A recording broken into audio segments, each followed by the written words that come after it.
Shweta and welcome to my channel medical की पढ़ाई। आज अपन क्रिया शरीर सब्जेक्ट पढ़ने वाले। पिछले लेक्चर्स में अपन ने ह्यूमन ऑरिजिन के बारे में बात किया था, प्रकृति और पुरुष। आज का जो लेक्चर है वो पहले के लेक्चर से लिंक है।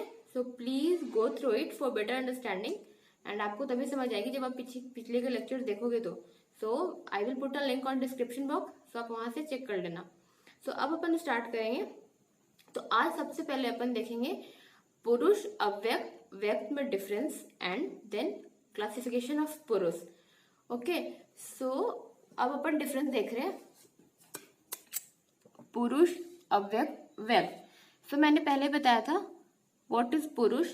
पुरुष इज अ पंच भौतिक बॉडी प्लस आत्मा। ओवरऑल आप बोल सकते हो it is a living body. Okay, अव्यक्त जिसको अपन सेंस ऑर्गन से परसीव्ड नहीं कर सकते एंड व्यक्त जिसको कर सकते। यहाँ पे अव्यक्त को मूल प्रकृति भी बोल सकते हैं एंड व्यक्त को प्रधान प्रकृति भी बोल सकते हैं। एंड पुरुष और अव्यक्त दोनों ह्यूमन सेंस ऑर्गन से परसीव्ड नहीं होगा। अब डिफरेंस देख रहे अपन। पुरुष में अहेतुमत आता है, अव्यक्त में अहेतुमत एंड व्यक्त में हेतुमत। अहेतुमत मतलब होता है its origination had no intention, मतलब इसका कोई इंटेंशन नहीं होता इसके ऑरिजिन का। ठीक है, तो ये पुरुष और अव्यक्त में ये कैरेक्टर पाए जाते हैं, जबकि जो प्रधान प्रकृति में ये कैरेक्टर पाए नहीं जाते। मतलब उसका जो ऑरिजिन होता है उसका कोई इंटेंशन के साथ होता है। अब है दूसरा स्वतंत्र एंड परतंत्र। तो पुरुष और अव्यक्त है वो स्वतंत्र है एंड व्यक्त परतंत्र। स्वतंत्र मतलब इंडिपेंडेंट, मतलब वो किसी पे वो डिपेंड नहीं रहता है, जबकि व्यक्त डिपेंड रहता है अव्यक्त पे, क्योंकि मूल प्रकृति ही ह्यूमन बॉडी का ऑरिजिन करती है, जिसके बाद फिर एक पर्टिकुलर ह्यूमन बॉडी के अंदर एक प्रकृति होती है जिसको हम लोग प्रधान प्रकृति बोलते हैं। अब आता है अलिंग लिंग। लिंग मतलब होता है डिटोरिएट करना। ठीक है, इसीलिए पुरुष और मूल प्रकृति को हम लोग अलिंग बोलते हैं, मतलब वो कभी भी डिटोरिएट नहीं करता। एंड जबकि व्यक्त मतलब प्रधान प्रकृति डिटोरिएट करता है। अब आता है अनेक और एक। उसी तरह जैसे पुरुष बहुत सारे होते हैं तो पुरुष अनेक हो गए, मूल प्रकृति एक ही होती है। मैंने पीछे बताया था टेबल, आप देख लेना वहां से। तो मूल प्रकृति एक होती है एंड व्यक्त मतलब प्रधान प्रकृति भी अनेक होती है, क्योंकि पुरुष हर एक डिफरेंट पंच भौतिक बॉडी में जाता है। तो प्रधान प्रकृति भी अलग अलग तरह की होती है, लाइक नेचर आप से कंपेयर कर सकते हो, नेचर ऑफ अ पर्सन। अब आता है अनाश्रित और आश्रित। अनाश्रित मतलब वो एक सेपरेट एंटिटी की तरह रहता है एंड आश्रित मतलब वो नहीं रहता, क्योंकि जो प्रधान प्रकृति होती है वो मूल प्रकृति पर डिपेंडेंट होती है, जबकि पुरुष और मूल प्रकृति किसी पर डिपेंडेंट नहीं होती है। अब आता है निष्क्रिय और सक्रिय। पुरुष और अव्यक्त निष्क्रिय होती है एंड व्यक्त मतलब प्रधान प्रकृति सक्रिय होती है, मतलब वो लिविंग होती है। अब आता है व्यापी और अव्यापी। व्यापी मतलब वो पूरी जगह होता है, जबकि अव्यापी मतलब स्पेसिफिक। तो व्यक्त अव्यापी एंड पुरुष और अव्यक्त व्यापी। फिर आता है चेतना और अचेतना। तो पुरुष ऑफ कोर्स में चेतना होती है, तभी उसको लिविंग बोलेंगे हम लोग, एंड अव्यक्त और व्यक्त में अचेतना। अब आते हैं अगुण और त्रिगुणा। तो पुरुष में कोई गुण नहीं होती है, जबकि जो व्यक्त होता है प्रधान प्रकृति में 3 गुण होती है, सत्व रज और तम। अब एक और लाइन क्या है, Purusha uses energy with the help of a lifeless instrument Prakriti which gives birth to a constraints of cosmos. मतलब पुरुष अपनी एनर्जी को यूज करता है किसकी हेल्प से, प्रकृति से।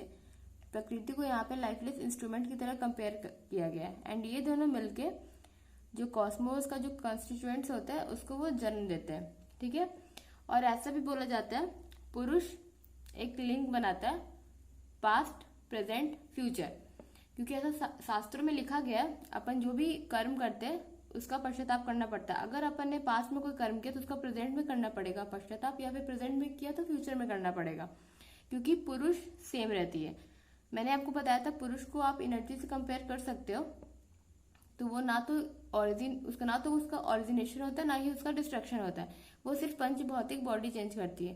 तो उसमें एनर्जी तो सेम रहता है, तो इसीलिए इसको लिंक किया गया है कि आप इसको प्रेजेंट पास्ट एंड फ्यूचर से ये पुरुष लिंक करती है।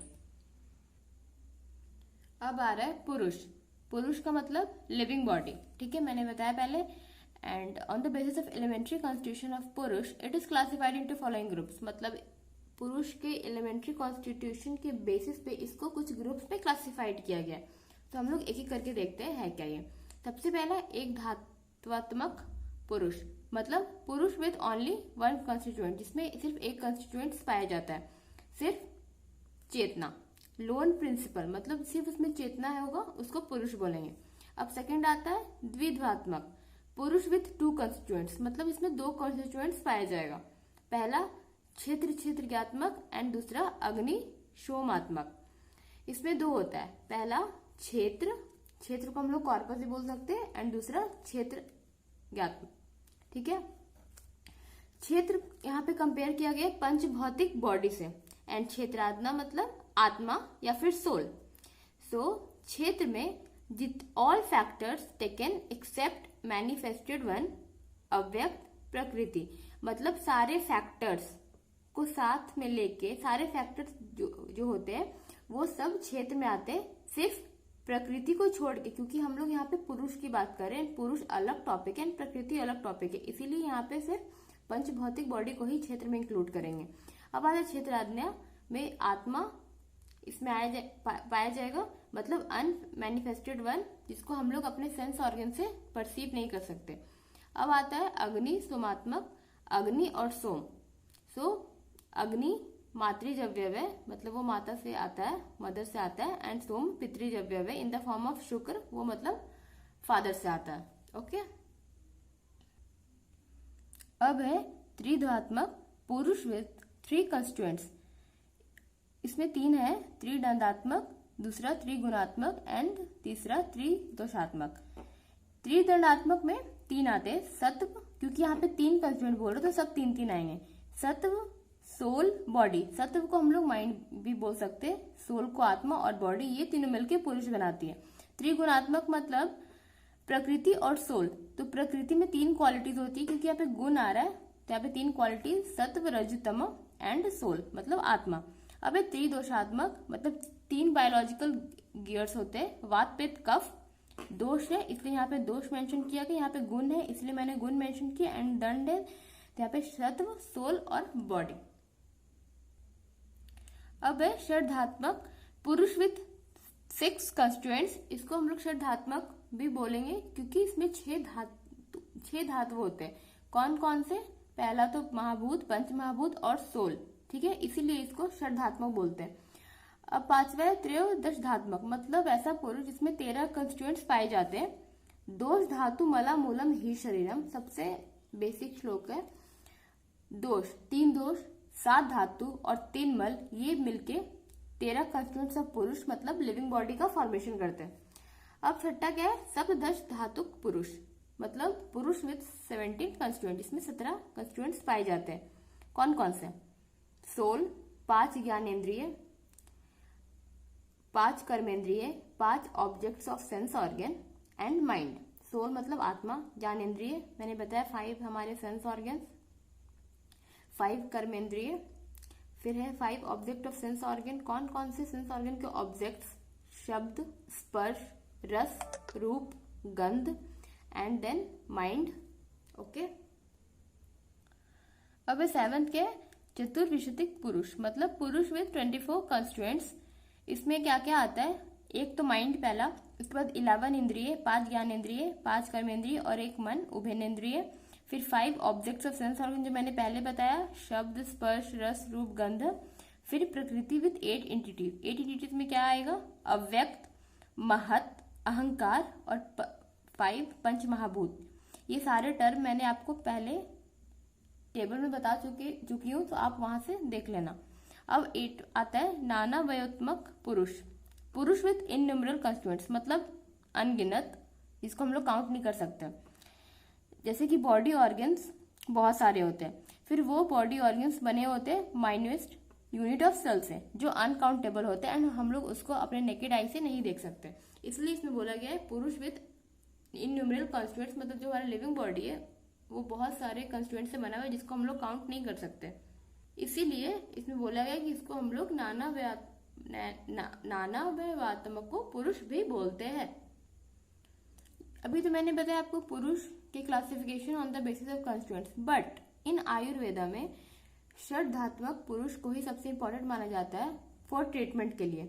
इसीलिए षड्धात्मक पुरुष को हम लोग कर्म पुरुष भी बोलते हैं। कर्म पुरुष इसीलिए क्योंकि मैंने आपको पहले बताया पास्ट प्रेजेंट और फ्यूचर को जो लिंक करता है, इसलिए इसको हम लोग कर्म पुरुष भी बोल सकते हैं। अब है बॉडी, मैंने इसको मतलब हम लोग क्यों बोलेंगे ट्रीटमेंट के लिए, क्यों इंपॉर्टेंट है पुरुष, क्योंकि पंच महाभूत और वो जीवात्मा से बॉडी बनी हुई होती है। अगर सिर्फ जीवात्मा होती तो हम लोग उसको नहीं देख सकते कि वो कैसे बनी हुई है, मतलब क्योंकि जीवात्मा एक तरह की एनर्जी है, उस पर हम लोग कोई ट्रीटमेंट नहीं दे सकते। बट पंच महाभूत एंड जीवात्मा दोनों है, इसलिए हम उसे इजिली ट्रीट कर सकते हैं। अब एक और आता है राशि पुरुष। राशि का मतलब होता है ग्रुप, ठीक है। So while treating we have to give the thought for all element in a group. मतलब अगर हम लोग कोई भी पेशेंट को ट्रीट कर रहे हैं तो हम लोग कोई ग्रुप में सारे एलिमेंट को सोच सकते हैं कि मतलब इसको कौन सा हम लोग ट्रीटमेंट दे जिससे कि वो सही बंदा हो जाए। तो इसमें एग्जांपल है त्रिधातुक 3 एंड षड्धात्मक मतलब 6। इसमें 3 मैंने भी आपको बताया पीछे, त्रिधातुक 3 दोष, उससे हम लोग ट्रीट कर सकते हैं क्योंकि वो ग्रुप में षड्धातुक मतलब पंच महाभूत प्लस आत्मा, तो इसीलिए राशि पुरुष बोला गया। अब आता है चिकित्सा। व्हाट इज चिकित्सा, ठीक है। So procedure which bring balance between body constituents, मतलब ऐसा प्रोसीजर जो बॉडी कंस्टिट्यूएंट्स के बीच में बैलेंस बनाए रखता है, या हम लोग ऐसा भी बोल सकते हैं process which is meant for management of disease. हम लोग चिकित्सा is a process which is meant for management of disease, जिसमें हम लोग डिजीज का मैनेजमेंट करते हैं। मतलब अगर कोई भी पेशेंट को कोई भी डिजीज हो गया तो उसका सारा ठीक करना, उसको क्या ट्रीटमेंट देंगे, उसको हम लोग चिकित्सा बोलेंगे, उसको मैनेज करना। अब है इंपॉर्टेंस ऑफ पुरुष इन चिकित्सा। पुरुष का इंपॉर्टेंस क्या है चिकित्सा में। तो मैंने आपको पहले बताया कि ट्रीटमेंट के लिए हम लोग षड्धातुक पुरुष ही इंपॉर्टेंट मानते हैं आयुर्वेदा में। इसी को हम लोग को ज्यादा डिटेल में पढ़ना, इसी को पढ़ना ही है। By deal with this one can maintain health and curing sick person. मतलब पुरुष में हम लोग को सिर्फ षड्धातुक पुरुष ही ध्यान रखना है क्योंकि वही ट्रीटमेंट के लिए इंपॉर्टेंट होता है। एंड हम लोग ये सब्जेक्ट इसीलिए पढ़ रहे हैं कि हम लोग ट्रीटमेंट कर सके कोई भी पेशेंट पे। सो इससे हम लोग क्या कर सकते हैं, इससे हम लोग कोई भी पेशेंट का या फिर कोई भी पर्सन का हेल्थ मेंटेन कर सकते हैं एंड अगर उसको कोई डिजीज उसको हम लोग क्योर कर सकते हैं। फिर यहाँ पे बोला गया कि अगर आपको आयुर्वेदा में कहीं भी पुरुष दिखे तो उसका मतलब आपको ह्यूमन बीइंग ही समझना है, क्योंकि अलग अलग एनिमल्स के लिए अलग अलग नेम दिए गए। सो पुरुष का मतलब आपको हमेशा ह्यूमन बीइंग समझना है। अब आता है चिकित्साधीत पुरुष। ये होता क्या है, चिकित्साधीत मतलब वैसा पुरुष जिसमें हम लोग चिकित्सा दे सके। तो उसका पहला पॉइंट है कैन डू ट्रीटमेंट, जो मैंने बताया हम लोग उसका ट्रीटमेंट कर सकते हैं। एंड दूसरा classification of patient with different perspectives, that's why इसको हम लोग चिकित्साधीत पुरुष बोलते हैं। आप इसको सिंपली ऐसा समझ सकते हो, पुरुष जिसमें हम लोग आसानी से चिकित्सा मतलब ट्रीटमेंट कर सकते हैं, उसको चिकित्साधीत पुरुष बोलेंगे। सो आज के लिए बस इतना ही। अगले वीडियो में, in the upcoming video, you will know about what are the root factors of living body. Okay, तो अगर आपको आज का लेसन अच्छा लगा हो तो प्लीज लाइक कर देना एंड कमेंट भी कर देना। If you need any lesson for any special topic so please comment on the comment section and मैं सारे नोट्स का लिंक नीचे डिस्क्रिप्शन बॉक्स में डाल दूंगी, so you can check it from there. So thank you for watching, bye bye.